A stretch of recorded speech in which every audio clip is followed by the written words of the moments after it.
তোমাকে ভালোবাসি দেখেই তো বাবা মাকে ছেড়ে তোমার কাছে আসছি, না হলে তো ছাকাই দিয়ে দিতাম। এই কি বললা, খাইছো?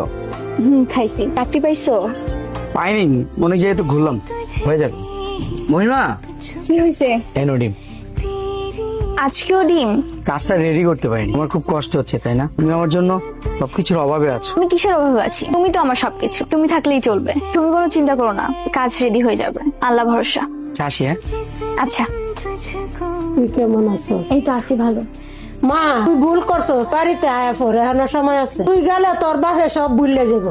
আমার যথেষ্ট বয়স হয়েছে, আমি আমার নিজের সিদ্ধান্ত নিজে নিতে পারি, আলহামদুলিল্লাহ। আমি এই অভাবের সংসারে অনেক ভালো আছি। ইচ্ছা হয়েছে, অনেক বুঝাইছি, আর বুঝাইতে পারতাম না। এই নাও পানি। না, আজকে তুমি আমাকে খেয়ে দিবে।